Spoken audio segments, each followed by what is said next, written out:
Cashflow Diary Podcast, episode 151.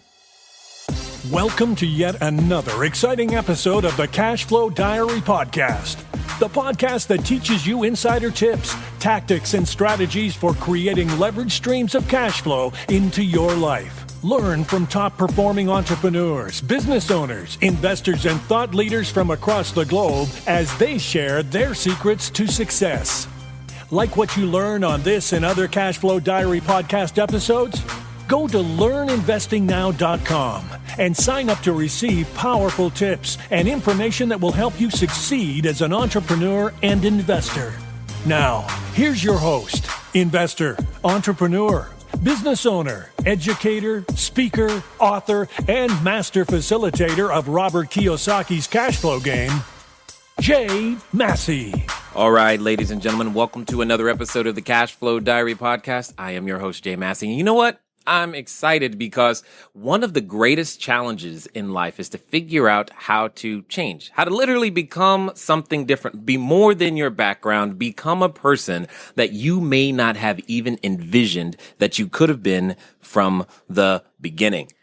Most importantly, you can say that, yes, certain things aren't for you. Yes, because of the way I grew up. Yes, because of X, Y, and Z. All these other things aren't possible for me. But I think today's guest is going to actually show you how that's absolutely not true. And you have a choice. Indeed, you can choose to be wealthy. In fact, today's guest is the author of the book, none other than Wealth Choice. And what I want you to do is listen to everything that he has to say, because right now we don't talk to too many business school professors who actually, get this, own a business. So help me welcome Dr. Dennis Kimbro. Hey, thanks for having me. Glad to be here. I am so glad that you are here. Everything out there in California. Well, I hate to say this, but it's nice, like 70, 75 degrees. We're still wearing t-shirts. That's what we do out here. Yeah, I know. Here in Atlanta, I guess winter is trying to hold on to it by the hair of its chinny chin chin. We had a little of a wintry mix, which you never get here in the Southeast, but we're all good for the wear. That's good. That's good. Now, many people who have been listening to the show, they have an idea of where I'm going with this, especially with the first question, because I always like to find out how things get started. I tend to look at today's entrepreneurs a lot like yesterday's superheroes. So you could, Superman, Batman, Wonder Woman, whatever your flavor is. The point is yesterday's superheroes, they all went around saving people from usually their own mess, changing and all this other stuff. But they all had a beginning. They had an origin story. Maybe they got bit by a spider or their planet blew up. Whatever it is, they had an origin story, and then they decided to be someone of service to others.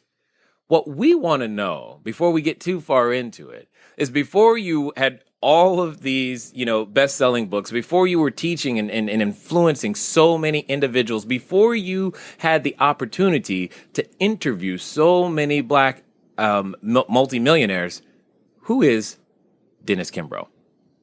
Well, I was, for the longest, I was just a nondescript writer. When I got my fancy PhD degree from Northwestern, I didn't know what I wanted to do, but I certainly knew what I didn't want to do. At the time, I didn't want to go the corporate route, though I was working in corporate America. I was the first Black male in the Leadership Professional Development Program at SmithKline & French Pharmaceutical. Number two, I didn't even want to teach. And what the hell do you do when you got those three letters at the end of your name? Now I'm completely fulfilled by it. But all I wanted to do, I wanted to find the answers to two questions. Question number one, why is one person rich and wealthy while another is impoverished? And question number two, why does one person succeed while another fails? And I carved out a list, about 50 individuals that I was going to meet and interview, thinking somewhere down the road this might make a nice book. And when I got through with those 50, I wrote an article. And that article was published in Success Magazine. And that article made it to the desk of W. Clement Stone, who at the time was the president of Napoleon Hill Foundation. And he called me up unknowingly, and he said, young man, we heard about you. When can you come to Chicago? I would like to meet you. And I had no idea what W. Clement Stone had in mind, but I knew one thing. I was dead broke and I was tired of living off my wife's earnings as an accountant. I had 3 children. And me and my wife agreed if he offered me a job, I was definitely going to accept it. But he offered me something better than that. He said, after I returned his phone call, 2 weeks later, me and my wife fly to Chicago. And it was during that fateful meeting, November 3rd, 1984, that he said to me, "You're not the first person to go around this country interviewing successful African Americans." And I said, "I'm not." And he said, "No."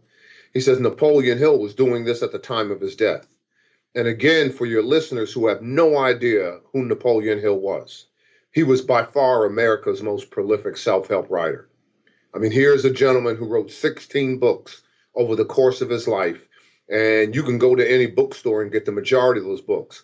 But at the time of his death, in 1987, he was attempting to write a black version of his all-time classic, Think and Grow Rich. He got 100 pages into the manuscript, died of a stroke, and W. Clement Stone held on to those 100 pages for 16 years, the day that I walked into his office. Wow. Okay, that's amazing. Now, there's so many principles that I think that are in there. Just the idea is that oftentimes, we want to, you said it yourself, you were looking, you said, if he offered me a job, I was going to take it, but you said he offered you something better than a job. I know one of the things necessary for most people to begin to step into the greatness that they were born to be, they have to elevate their thinking. So explain to us a little bit about what you mean when you said something better than a job, because for some, that could be their only frame of reference. Well, everybody has a starting place, and for me, this is my starting place. But he expanded upon the idea. So many times we go through life and we talk about our circumstances and we talk about our challenges and situations. It's not your circumstances, it's your decisions, your choices that will define your destiny. The subtitle of my first book and my 5th book is Choice. Now, there are 50 million different choices that each of us, are forced to make on a daily basis. I chose what time I was going to eat lunch. I chose what I was going to eat for lunch. I chose who I was going to enjoy my lunch with. Now, 99% of those choices, they're not huge, and we don't have to address them all the time. Right. But there are 2 choices that you must confront day in and day out as soon as your feet hit the cold ground in the morning. Ooh. Number 1, you can accept the circumstances as they are. Or number 2, you can take the responsibility to change them. And that's what I found in all these men and women. They took the latter approach. So the odds weren't in their favor. So they didn't have the context. They didn't have the startup capital. They didn't have the education, the skill set, the background. But that wasn't going to stop them. I found 4 criteria, 4 common chords in all the men and women that I interviewed. I don't care whether it was Steve Harvey or whether it was, you name it, Tyrese Gibson, the entertainer. I don't care whether it was Kathy Hughes, one of your black billionaires, or Bob Johnson, another one of your black billionaires. Number 1, they dreamed big dreams. They had a dream, a passion, something they desperately wanted to accomplish in life. What is the greatest competitive advantage? The greatest competitive advantage is a passionate, committed mind. The passionate, committed mind cannot be defeated. If it could be defeated, there would be no Oprah Winfrey. If it could be defeated, there would be no BET, because that's what Bob Johnson used to build his enterprise. So dream big dreams. The average individual in our society gets 4 ideas a year, any one of which, if you had the guts, the courage, the fortitude to chase your dream, would make you financially independent. But what do? We get a dream, we get a vision, and the first thing we do, we dismiss it. You can't do that, because where do dreams come from? A dream comes from your creator knocking on your subconscious, asking you, do you want more out of life? You got to look at it. Your creator is the electricity, but damn it, you are the lamp. He can only do for you what you allow him to do through you. So when you get that dream and you get that vision, you hold on to it. You hold on to it and you enjoy the ride, because this journey called life is nothing but a classroom. And it's a different type of classroom. You are both the teacher and you are both the student. That's why the Bible says, be like children. Why does the Bible say be like children? Because children are creatures who seek wisdom. And you seek wisdom at any age. You can be 8 or you can be 80. You never stop seeking wisdom. So I don't care, regardless of your age, you're a child of God. So number one, they dream big dreams. Number two, they were inner directed versus outer directed. In other words, they weren't so quick to believe well-meaning friends or family members who said you can't do this, you can't do that. Got to be very particular who you associate with. As Secretary of Commerce Ron Brown said to me years ago, if you hang around 9 broke people, sooner or later you're going to be number 10. Be inner directed versus outer directed. They didn't listen to those well-meaning friends and family members. They focused on the dream. They focused on their passion. They identified their strength, what makes them different and unique. And differentiation is the key. If you live the normal life, and what is a normal life? Right. 74, 75 years on Earth. Do the calculus. That only equates to 29, 30,000 days on Earth. That's all you get. Time is not running out. But I got good news for you. I mean, your life is. So, the critical question that we have to address in this entrepreneurially driven economy is, what am I going to do with the rest of life that I have left? Right. Number 3, they dedicated themselves to lifelong learning. You don't go to school one period of your life. You're in school every day of your life. Life is lesson. So, I tell my business students all the time, I ask them, what book are you reading for growth and development? What conference are you going to? What seminar are you taking in? When's the last time you've been online and looking at TED Talks? When's the last time you watched the Discovery Channel? I don't care. I don't care if you got a cell phone and you have internet access on that cell phone. And I don't care what time of day you boot up, whether it's 3 o'clock in the morning or 3 o'clock in the afternoon. Whatever time you boot up, there are a minimum 2 billion people online with you. Wow. Now, you can use that audience. You have 2 billion people to share your ideas, to share your product and service if you're an entrepreneur. Get on LinkedIn, share your resume, share your goals and objectives, who you want to work for, how you add value. Or you can use that audience of 2 billion to gossip. And that's what so many people do. But the fact of the matter is, you can't get around it. Readers are leaders. Take in the information. If you take the word capitalism, write it on a piece of paper. And capitalism is not a dirty word, but take the word capitalism, write it on a piece of paper, CAPITALISM. Take the Latin derivative of the word capitalism, CAPUT, kaput. What does it mean in Latin? It means head. What's the one thing you must use in order to survive in a free and open society? You must use your head. We don't live in a society that's divided between rich versus poor, or black versus white, liberal, conservative, Republican, Democrat, male versus female. No. But we do live in a society that is divided between dreamer versus non-dreamer. And then last but not least, these men and women flat out refuse to fail. And I'm not saying they didn't fail. Many of them actually failed their way to success. I remember when I interviewed Damon John of Shark Tank, the founder of FUBU. And I said to him, Damon, what was the high water point in your life? And he said, the high water point. Well, the high water mark of my life was when I had to burn the furniture. I said, what do you mean burn the furniture? He said, well, when I finally got, financing from Samsung to launch my apparel line, the first thing I did, I hired all these seamstresses, and they showed up at my mother's house with all their sewing machines and equipment. I had no place to put them nor their equipment. So I took all the furniture out of my mother's house, put it in the backyard, and I set it on fire. Flat out refused to fail. I asked Tyler Perry, I said, Tyler, how in the world did you go from sleeping in your car in New Orleans and sleeping in your car in Atlanta, Georgia, to building a $145 million production studio? He said to me, nothing but the grace of God. And there's Kathy Hughes of Radio One. After she bought her first radio station for 1 year, she and her son slept on the floor every night of that radio station. And that restroom down at the end of the corridor, well, that was the bathroom that they bathed in every day before they ate on a hot plate.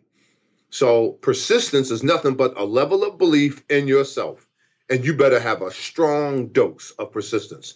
Those are the 4 common chords. Those are the attributes. And again, it comes back to choice. Anybody can implement them. Now, I am overly excited right now, to say the least. And I can get why and hear that you have an incredible amount of passion for just sharing this information. And right now, I'm like, one of the thoughts, and many people know this, one of the thoughts that's going through my head is like, man, if there were more educators like you in our educational system, I'm like, dude, I think I might have even stayed in college a little bit longer. But that's a misnomer. You got them all out there, but the student has to be ready. When the student is ready, the teacher appears, because you can learn from anybody. My mother was a nanny. My mother had a 7th grade education. And when she would read the newspaper, she had a pen or pencil in hand. Any word she didn't understand, she would circle it and go look it up. But here I got a degree from one of the top institutions in the nation, but my mother corrected my English. So you can learn from anybody, my brother. And that's one of the things that I've learned to enjoy, especially with the proliferation of information these days. I mean, it's anywhere. Like you were saying, there's 2 billion people online at any time, and there's always a time where you can be learning and consuming more information, and that's one of the things that I appreciate about technology is how accessible all of those things are. Now, question. In those 4 things, and because there's something that I know many people come to me and ask, Jay, how do I get started in real estate? How did this and how did that? And those 4 things you just outlined, never once, and I found it interesting and I got to hear what you have to say. Never once did you say that they were specifically chasing some sort of dollar amount in any way, shape, or form. They weren't just trying to make more money. The dollar amount. What's that? It's the vision. Yeah. When the vision is clear, nothing else matters.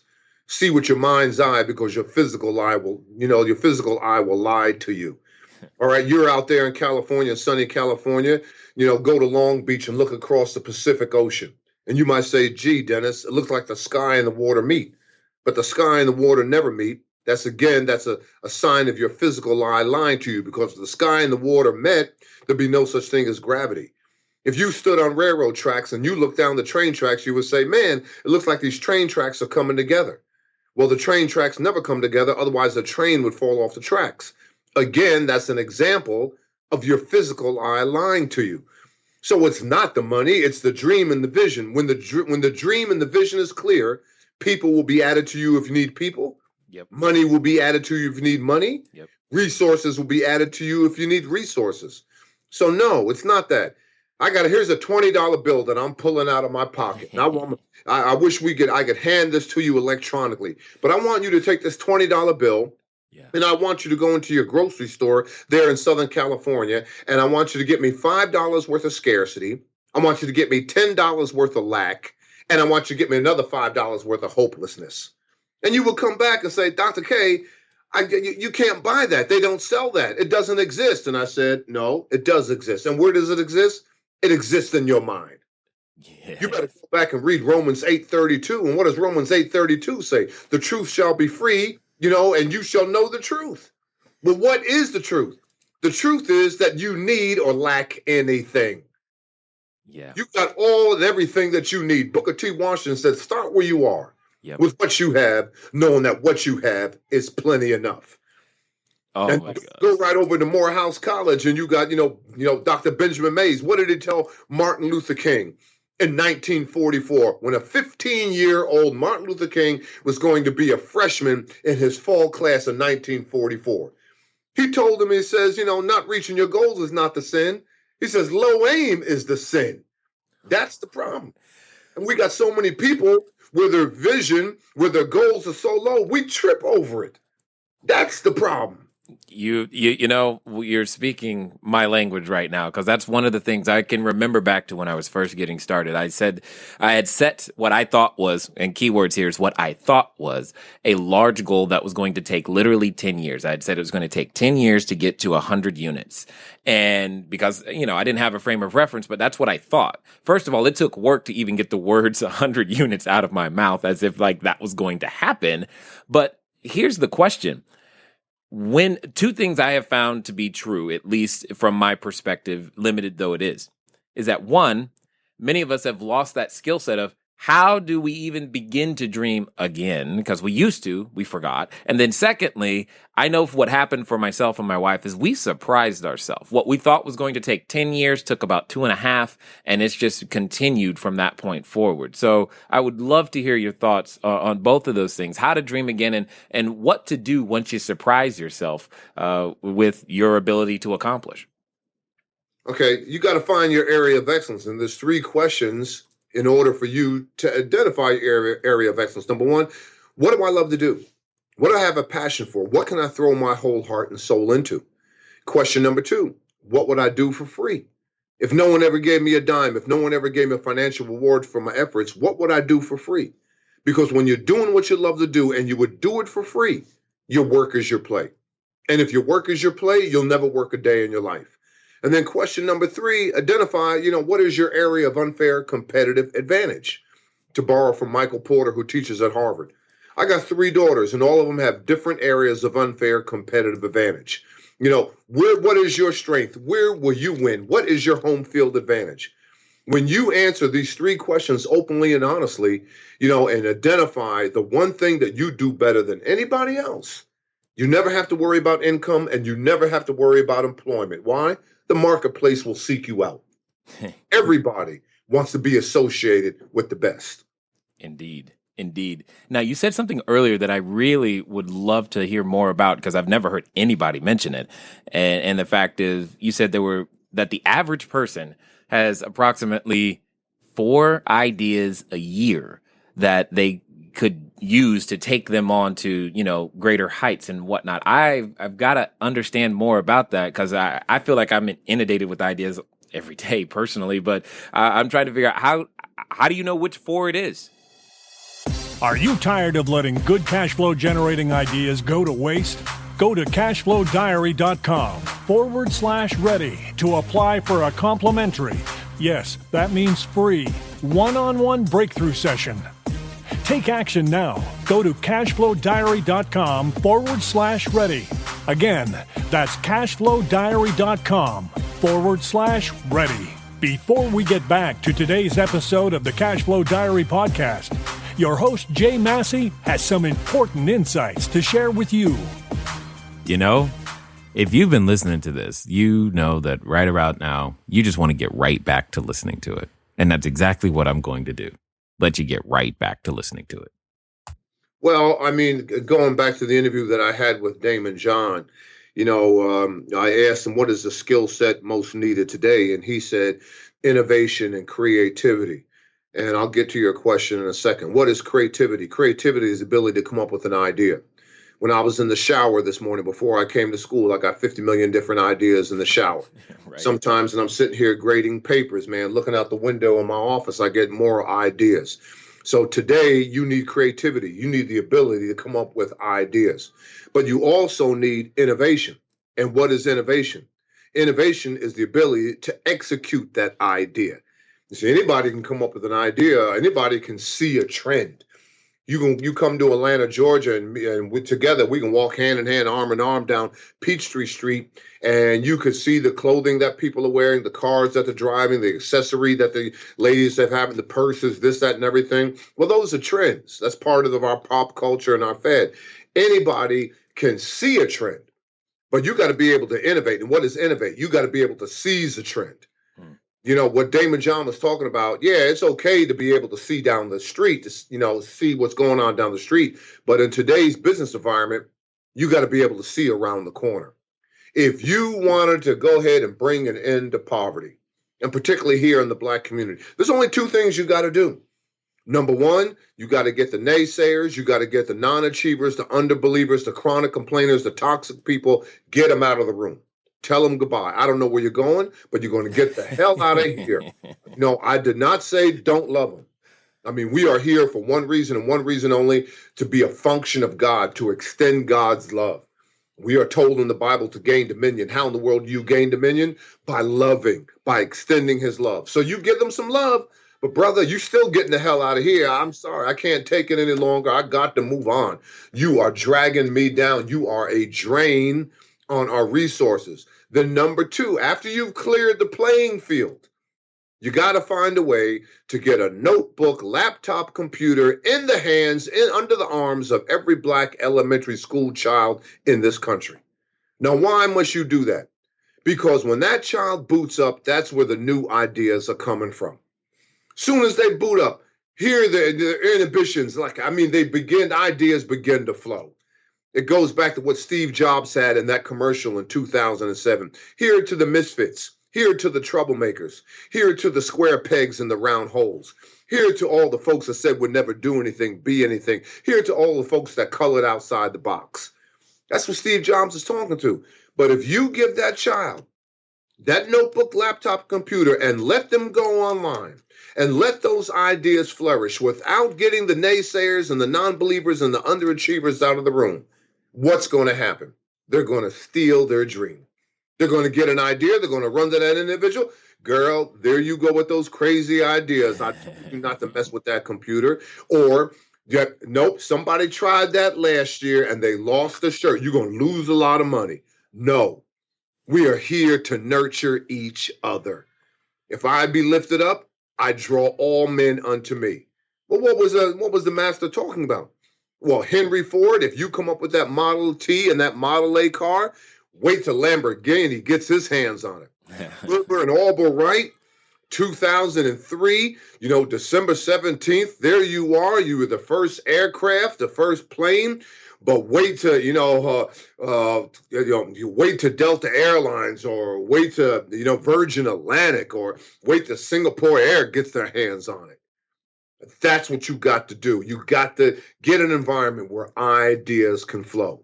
And what we don't do as a race, we inhibit that. We don't put our wealth creators on a pedestal. You come to my office, my home office, my writing studio, and you'll notice on one of my walls, I got a flat screen TV, and I'll put the remote control in your hand. And you go ahead and you begin to channel surf. And you might find, a number of wealth creators being interviewed. You might find Phil Knight of Nike Shoes being interviewed. You might find an old interview of Steve Jobs. You might find Howard Schultz of Starbucks being interviewed. You might find Warren Buffett, Berkshire Hathaway, Reid Hoffman of LinkedIn being interviewed. You might find an interview of Chad Hurley of YouTube. But when's the last time you've seen any of your wealth creators being interviewed? Right. Do you even know your 6 Black billionaires? And if you don't know, well, damn it, I need to know why you don't know. Because that is the problem. Why is that critically important? Because Ben Carson, the neurosurgeon, told me more than 15 years ago, what thou seest, that thou beest. What are the words? What are the pictures? What are the images that successful men and women look at or view? They think of dreams. They think of prosperity. They think about going somewhere. They think about the 2 words, I can. What are the words, pictures, and images going through the mind of the unsuccessful person? They think about lack. They think about scarcity. They think about, oh, woe is me. They think about, man, I'm so glad I didn't do that. I might lose my shirt. All you got to do is change the data on the diskettes. We are a mental being. That's the bottom line. Don't worry about changing the world. Change your thoughts first. The greatest gift you've ever been given by your creator is the ability to change your mind. Absolutely. And that was, I know that was critical for myself and my wife. And it was, well, when you talk about getting rid of the naysayers, occasionally those naysayers are related to you. And that can be a challenge, for some, and if not for all, some way, shape, or form.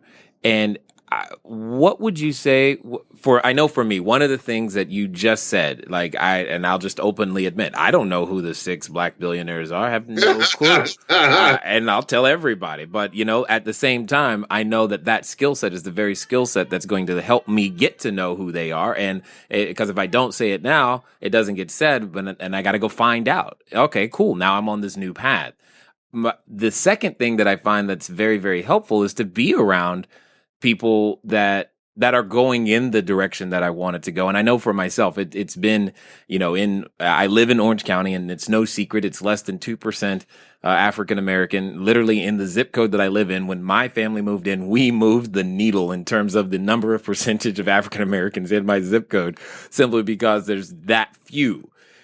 So when someone of color is looking to find that that networking group or that peer group or the people who are striving, well, one, please tell us who the six are so that we can all know. And then how do we go about getting around those individuals?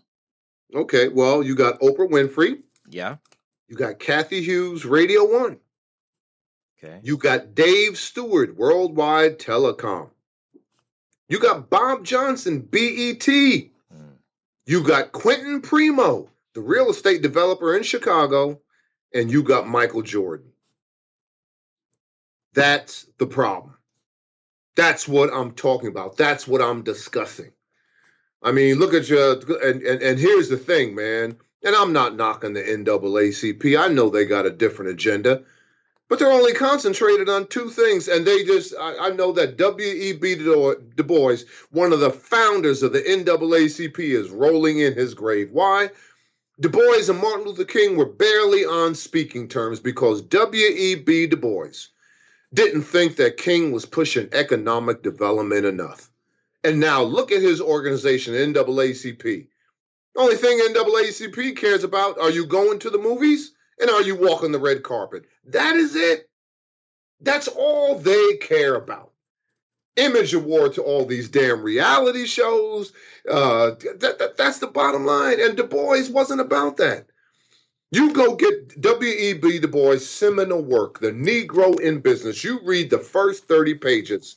And what does he say in that book? He says the man or woman who won't control his finances won't control anything else. Then number two, he says nothing positive will ever occur in a community that fails to circulate its dollars. Did you hear what I said? I did. Nothing positive will ever occur in a community that fails to circulate its dollars. So the average dollar in the Jewish community stays there for 17 hours. The average dollar in the Asian community in the Jewish community stays there for 17 days. The average dollar in the Asian community stays there for 24 days. The average dollar in the East Indian community stays there for 45 days, where the average dollar in the Black community stays there for 6 hours. Why?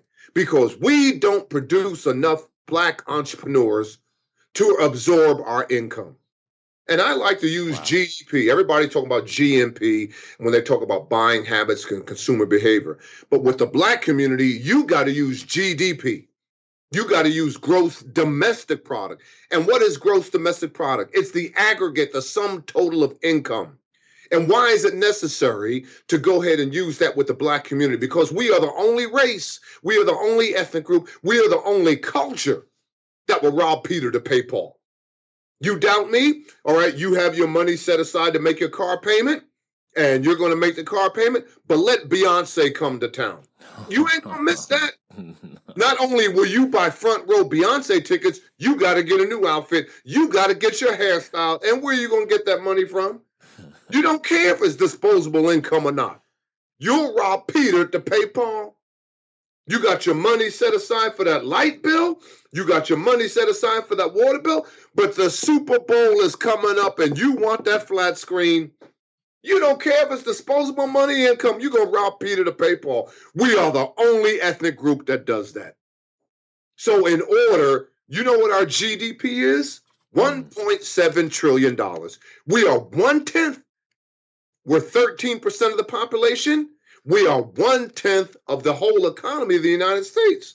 But we don't produce enough Black entrepreneurs to absorb that 1.7 trillion. Now, you're a man of the world.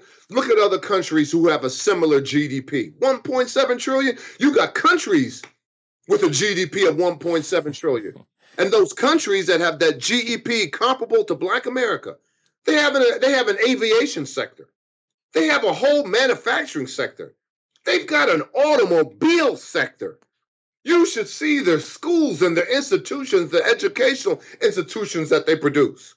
And look at our 90 Black HBCUs, all of them dropping out like flies. And it all goes back to what your leader said in that book. Nothing positive will ever come out of a community that fails to circulate its dollars. And Okay, so then you're fundamentally making the argument that, financial intelligence, education, and most importantly, something as simple as behavioral discipline is at the root core that's not trained from the beginning. That's what I'm hearing. What does the Bible say? The Bible says, complete thy noble task. Well, what does the Bible mean when it says complete thy noble task? It means at least show up, at least try. Man, at least shine your shoes. Go get a suit that fits. Man, go update your resume. Go pursue that business opportunity. Hey, you might make a buck, and we don't even do that. We don't even try. Hell, you got less than 1 million black entrepreneurs. We got so many African Americans who won't even consider entrepreneurship as a viable career option. You might make $1. Hell, just go ahead. You got that idea. Just take the next step in the process. And I hear you, but I'm just going to speak for my own. That was not an easy jump to even get to the point to where just the term, the concept of having wealth meant, and then going, oh, that's also for me too. And it was okay to pursue those types of things and actually find the team and the people to make all of those things happen. For someone who might be having that struggle, how would you suggest they begin to overcome those things? Hey, listen, to go ahead and paraphrase President Clinton, I feel your pain. I know all about entrepreneurship. The definition of entrepreneurship is pursuit of an opportunity without any regard to the resources at hand. And what do we know about entrepreneurship? Entrepreneurship is pain-inducing. It's wrenching. You can repeat that again. Yeah, entrepreneurship is built on inconvenience. It's a marathon, not a sprint. But the good news is it's easier than failing. Never do it for the paycheck. Do it for the passion. Like I said, the greatest advantage is a passionate, committed mind. Do it because you love to do it. Love is the bottom line. Money is not the bottom line. Love is the bottom line. What is it that you love to do? When you love your customers, you're going to be given more customers. When you love your coworkers, you're going to be made manager in no time. If you love your job, you're getting the parking space closest to the facility. It all goes back to love. What is it that you love to do? You're only here for 2 reasons and 2 reasons only. Number 1, find your calling. And number 2, give of yourself in service to God. I don't care if you're holding a little street sign saying, I work for food, and you're homeless in the street. You got the same advantage of Bill Gates. You got the same advantage of Oprah Winfrey. Why? Because anybody can wow the customer. Anybody can do more than what is expected, more than what is required. Anybody can go the extra mile. Anybody can serve with passion and authority. Yeah. That's what's meant by entrepreneurship. Serving. Q plus MA equals C. The quality of your service plus the quantity of your service plus the mental attitude in which it is rendered always equals compensation. People will make you rich or people will make you poor depending upon how well you serve them. Absolutely. That's what I mean by entrepreneurship. Got it. Now, in your latest book, The Wealth Choice, I'm curious. I'm intrigued by the title because I just like the fact that it is a choice. As you were alluding to in the beginning, with the choices that we get to make every morning, i.e. taking responsibility to necessarily change the circumstances if that's what you must do. I'm curious to know what inspired you to want to write this particular book.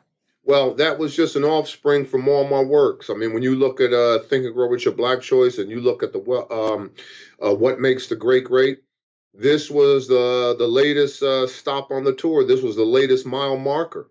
I had interviewed everybody from your top doctors, top school teachers, top lawyers, top this, top that, even top entrepreneurs. But I never homed in on your millionaires.